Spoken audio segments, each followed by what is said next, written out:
1986 में हमारे एजाज साहब ने मंदिर मस्जिद की बात की।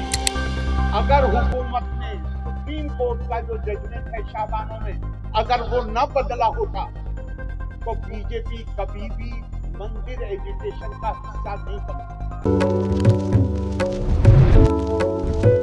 आप उनके उसवा के खिलाफ आपके काम होंगे और आप सिर्फ चंदे जमा करने के लिए और प्रॉपर्टीज बनाने के लिए और वक्त की प्रॉपर्टी पे गरीब का हक है या इन लोगों का हक है?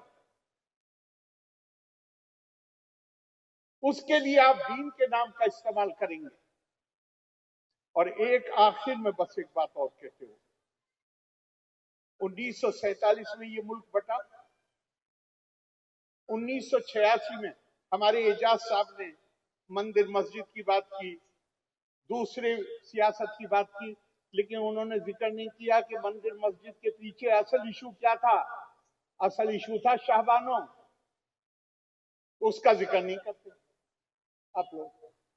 अडवाणी जी ने बीबीसी को दिए अपने इंटरव्यू में कहा, अगर हुकूमत ने सुप्रीम कोर्ट का जो जजमेंट है शाहबानों में अगर वो न बदला होता तो बीजेपी कभी भी मंदिर एजुकेशन का हिस्सा नहीं बनता। ये उन्होंने बीबीसी को इंटरव्यू में कहा। और शाहबानों से पहले ये इशू तो सन 49 से था, बीजेपी इसका हिस्सा नहीं थी। मैं बीजेपी की सफाई नहीं दे रहा हूं, मैं सिर्फ वाकयात को रख रहा हूं। शाहबानों के वक्त आपको याद है कहा क्या जाता था, 3 तलाक अल्लाह का कानून है और हमारे मिली तशख्खुस की जमानत। मिली तशख्खुस का क्या मतलब है?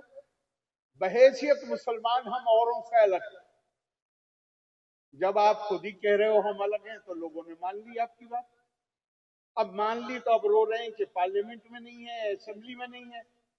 अरे भाई, आप ही ने तो कहा कि आप अलग हैं। ये बंटवारे का जहन किसका है? आपने कहा कि पाकिस्तान नहीं बना, बंटवारा नहीं हुआ तो मुल्क इस्लाम खत्म हो जाएगा, उर्दू खत्म हो जाएगी, मुस्लिम तहजीब खत्म हो जाएगी। बन गया पाकिस्तान। 25 साल में उसके 2 टुकड़े हो गए। वो किस नाम पे हुए? बंगालियों ने कहा हमें उर्दू कबूल नहीं। उर्दू बड़ी खूबसूरत जुबान है, लेकिन उर्दू वालों का, आपकी में से कितनों की जुबान उर्दू है मुझे पता नहीं। मैं तो बहराइच का एमपी था। बहराइच में तो लोग अवधी बोलते थे। ये उर्दू जो मैं बोल रहा हूं ये तो बाजार की जुबान है। घरों में तो कोई बोलता नहीं। घरों में तो भोजपुरी बोलते हैं, अवधी बोलते हैं। तो तकसीम दर तकसीम, एक बार आप बंटवारा करना सीख लीजिए, आप बंटवारे पे बंटवारा करते चले जाइए। और एक बार मिलकर रहना सीख लीजिए, आप किसी के साथ भी मिलकर रह सकते हैं। और कुरान ने इस पर बड़ी सख्त तंबीह की है।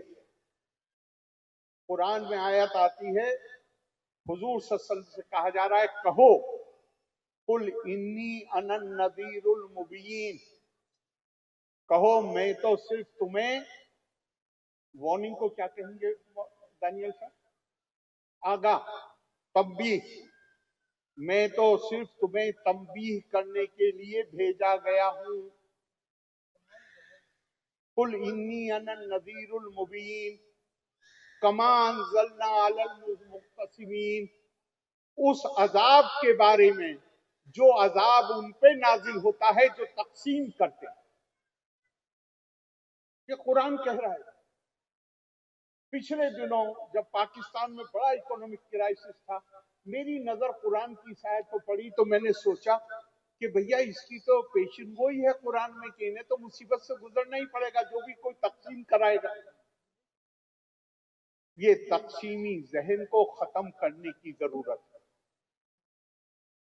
हम इंसान के नाते, हिंदुस्तानी के नाते, इंसानों का दर्द, अपने मुल्क का दर्द, अपने मुल्क की मोहब्बत पे भी आपको कहता हूं, हुजूर सल्लल्लाहु अलैहि वसल्लम मजबूर किए गए मक्का छोड़ने के लिए, हिजरत के लिए निकले। मक्के के बाहर पहाड़ियों में पनाह ली, 2 दिन छुपे रहे वहां, 2 दिन या 3 दिन, इसलिए कि वो लोग पीछा कर रहे थे। और जब इत्मीनान हो गया कि पीछा करने वाले चले गए तो निकले। उस पहाड़ी के ऊपर खड़े हुए, किसी भी सीरत की किताब में देख लीजिए, इसाक में, शाम में, मौलाना शिबली की कहीं भी देख लीजिए, पहाड़ी की ऊंचाई पर खड़े होकर हुजूर सल्लल्लाहु अलैहि वसल्लम मक्के की बस्ती पर नजर डालते और एक ठंडी सांस लेते और कहते हैं, ए मक्के, दुनिया में किसी भी जगह के मुकाबले मुझे सबसे ज्यादा प्यार तुझसे। क्यों? वो उनके वहां वो पैदा हुए हैं, लेकिन मैं क्या करूं, ये मक्के वाले मुझे रहने नहीं देते यहां, इसलिए मजबूर होके जा रहा हूं।